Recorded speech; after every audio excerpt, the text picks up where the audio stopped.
been slaughtering the people of Lebanon all morning, carpet bombing cities just out of rage.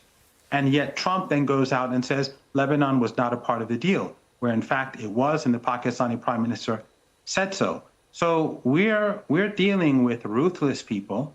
We're dealing with people who are utterly immoral, who have constantly said they will destroy Iran, obliterate Iran, send Iran back to the Stone Ages, and of course, delete or erase an. Hey everyone, listen up.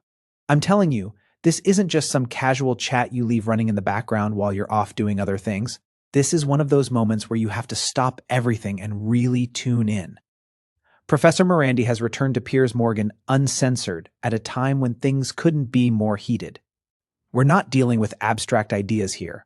We're witnessing a real-world crisis that's escalating by the day. Instead of towing the line, he came forward with a bold stance.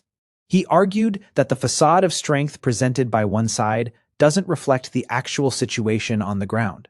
The initial tone of bold demands has shifted to more of a negotiated stance as events continue to unfold. He also suggested that some regional choices, particularly those involving engagement in the conflict, might carry unforeseen repercussions.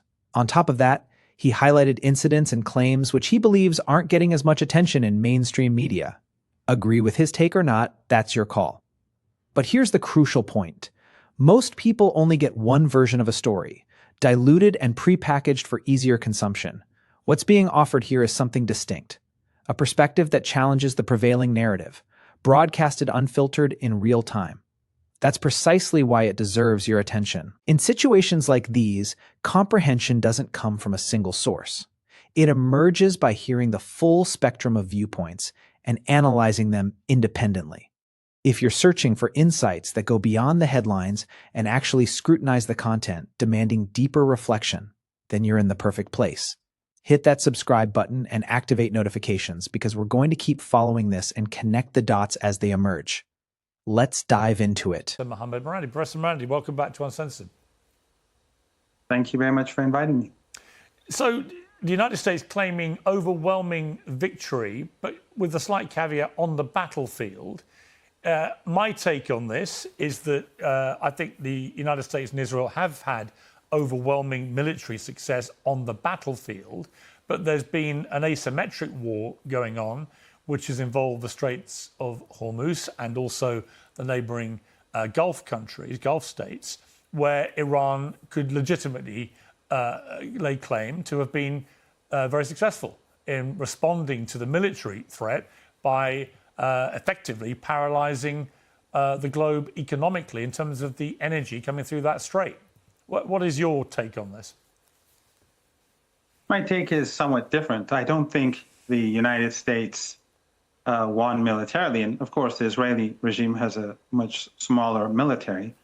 The United States focused mostly on civilian targets, and since it failed to destroy any of Iran's underground missile bases, and it failed to destroy its underground drone bases or the factories that produce them, and that's why for 40 days Iran's missiles and drones were being fired 24 hours a day.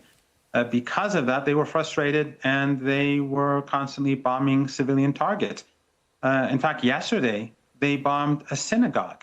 And I think that that has not been reported anywhere in the Western media, but they completely demolished a synagogue in Tehran. And that's just one of thousands of places that have been targeted. Very near my home, they destroyed a building with a bank, just apartment buildings above a branch of a bank. And they've been doing that across the city and across the country. So I think it's a military failure. I think it's a political failure. And of course, they forced Iran to shut down the Strait of Hormuz because those Arab family dictatorships in the Persian Gulf, they were complicit in this war. They provided the United States with bases. They allowed them to use their airspace. They allowed them to use areas outside the bases to attack Iran. So Iran obviously would not allow their ships to go through the Strait of Hormuz. And when Iranian oil and gas and critical infrastructure was struck, they'd be hit in response. And of course, Iran was striking the Israeli regime 24 hours a day, as we all know. So I think that the United States and the Israelis, the Israeli regime, failed catastrophically. It was they who changed their position. Trump said initially that he wanted unconditional surrender.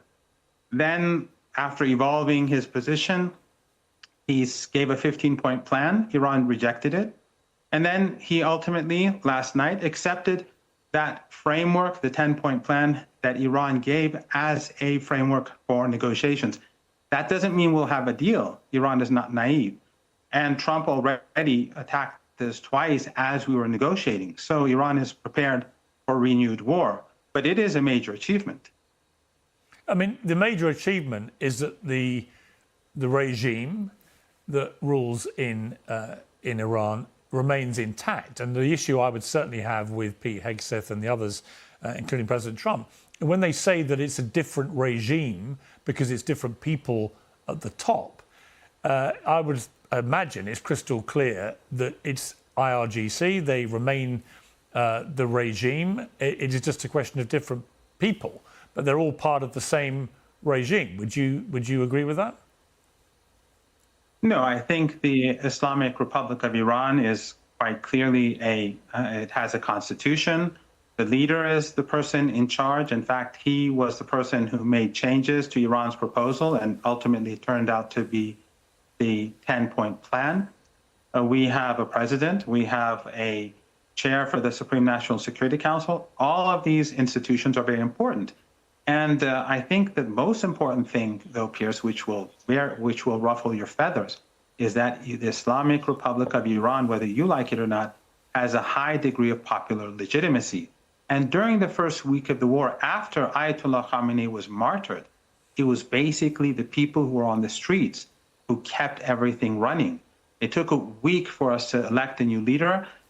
Of course, during that week, the Constitution provided us with a three-man leadership.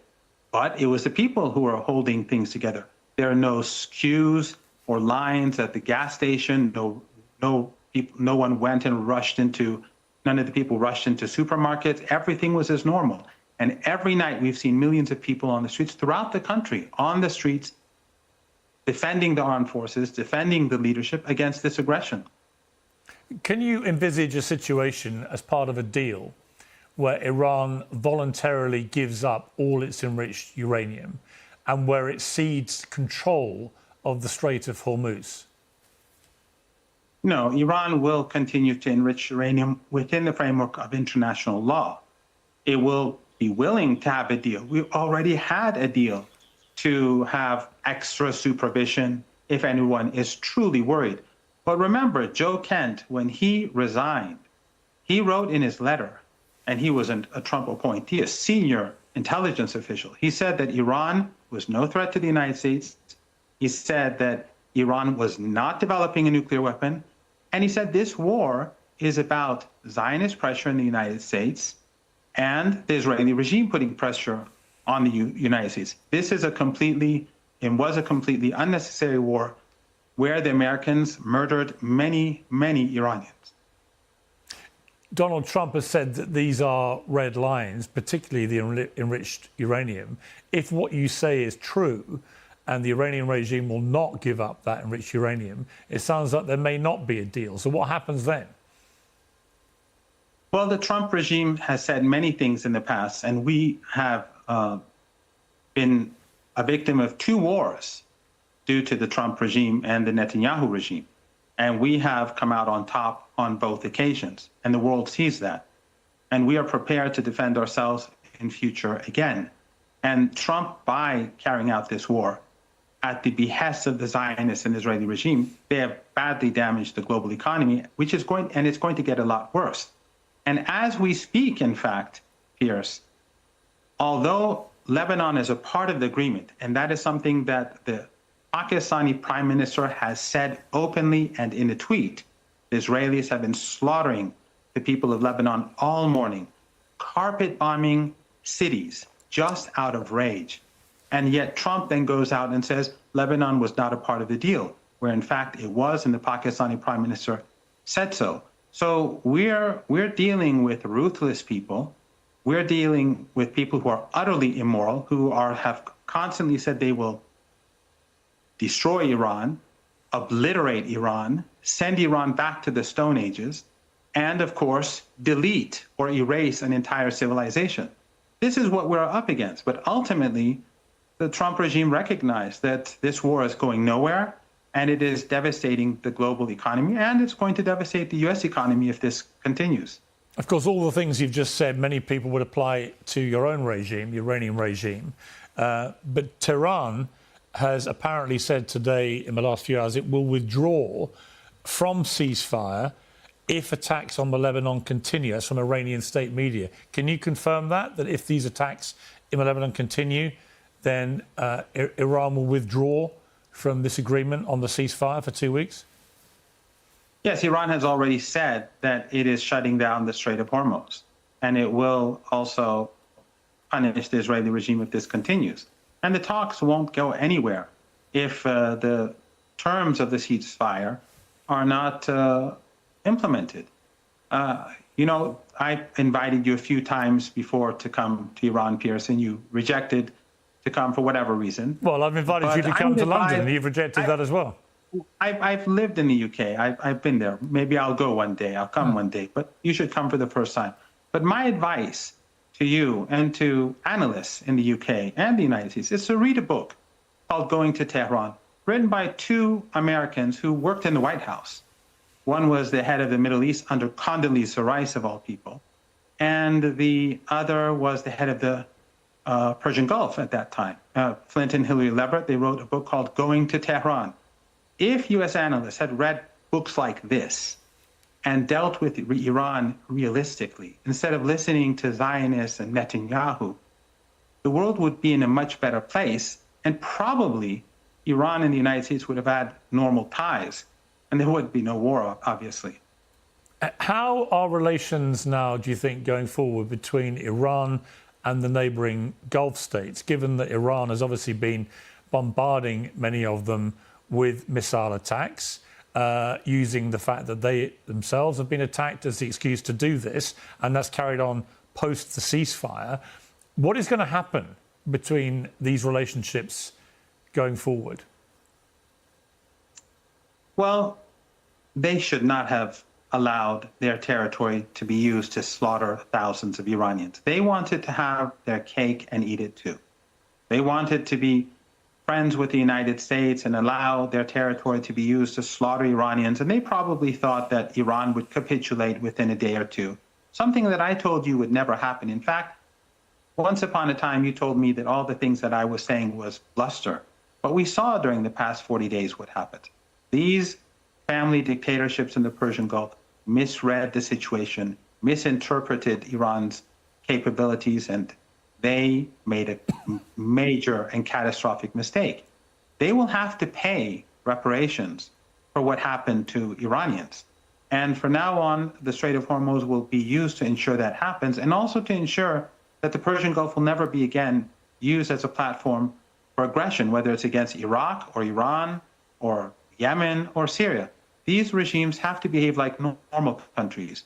Across Africa, we see countries that neighbor one another. They don't have foreign bases there to be used to bomb their neighbors. These regimes have made this mistake, and they have to pay for it. We want good relations with them, but they helped wage a war against us. Without their territory, this war could not have happened. And when it comes to paying reparations, what about reparations then to countries like Israel, for example, who have been peppered with missile attacks from Hezbollah, from the Houthis, a barbaric terror attack from Hamas, all funded by Iran? Is there any accountability and responsibility at your end and your regime for the mayhem that's been wrought against Israel by those three terror proxies? I think if we look historically, Piers, and I think you've had very good guests who can explain this better than I, but if we look historically, if there are going to be reparations, then it would have to be the UK, it would have to be other European countries, and the United States that helped with the ethnic cleansing of Palestine, with the colonization of Palestine, with the slaughter of the Palestinians, by pushing them into the slums of Gaza, the concentration camp of Gaza, by gradually taking more and more territory from the West Bank, where the refugees from Palestine have gone to, along with Gaza, and all those millions of Palestinians that are in refugee camps around the region, I think those countries are the ones who have to pay reparations to the Palestinian people.